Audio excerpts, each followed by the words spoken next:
the element of bondage or being in bondage in The Merchant of Venice. We all know the story behind the famous bond which Antonio signs on behalf of his friend Bassanio, the bond which promises Shylock a pound of his flesh in exchange for 3,000 ducats. That places Antonio in bondage, or he becomes a prisoner of the bond.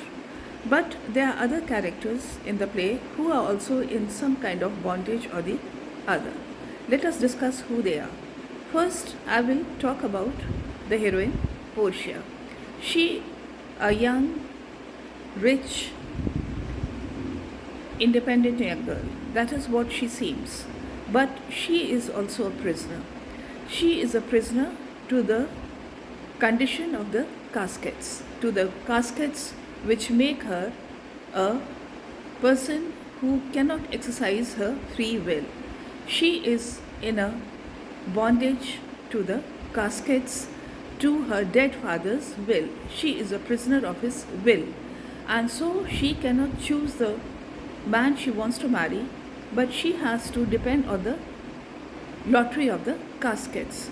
So Portia is definitely in bondage. It is not only Antonio who is in a physical bondage, but it is Portia also who is a prisoner of her father's will and a prisoner of the choice of the caskets. Now let us look at Bassanio. Bassanio is definitely in bondage. He is in a bondage of gratitude to Antonio. His borrowing money, his being in debt is of course a kind of a rather disgraceful bondage, but he is in a bondage to his extravagant habits. So he is also a prisoner. In this play, Antonio, Portia, and Bassanio are in bondage. Now let us take the infamous Shylock. Shylock is the villain of the play, but of course Shakespeare has created him in a manner that we can also understand and sympathize with his feelings. So how is Shylock in a bondage? Shylock is in a bondage to his religious identity. He is a Jew. He is in a bondage to his identity in many ways. First, that he is in minority. He is hated by a majority Christian world. He is persecuted because he is a Jew. He is Shylock the Jew.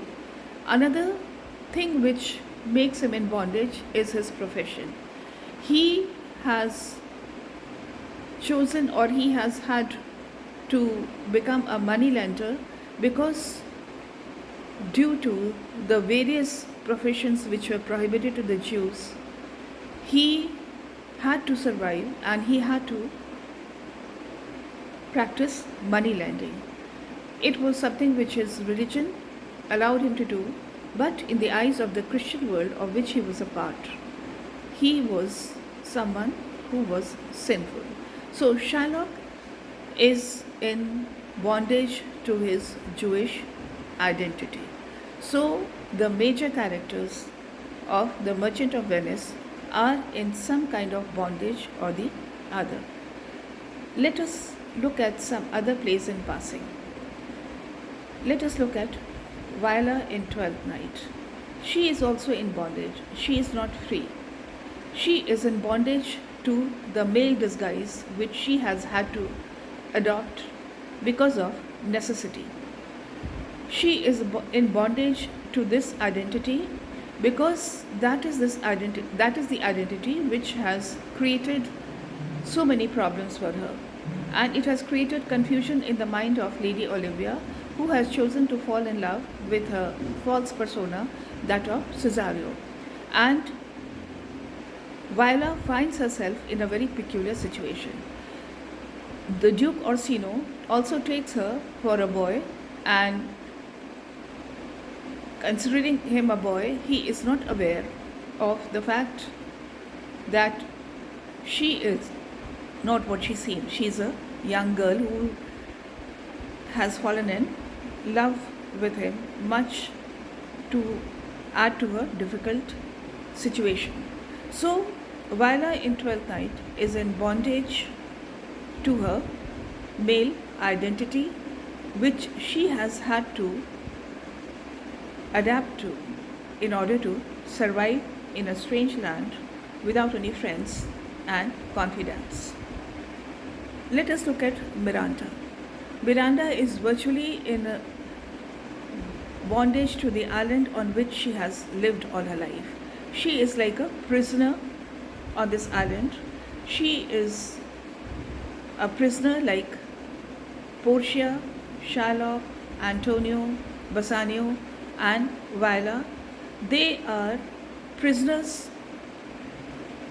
not only in the physical sense but also emotional, and sometimes because of the situations they are all prisoners for one reason or the other, because neither of them is free, and freedom comes only at the end with the conclusions of the play. So bondage in any form is one of the very important elements in these plays, The Merchant of Venice, Twelfth Night, and Tempest. Thank you.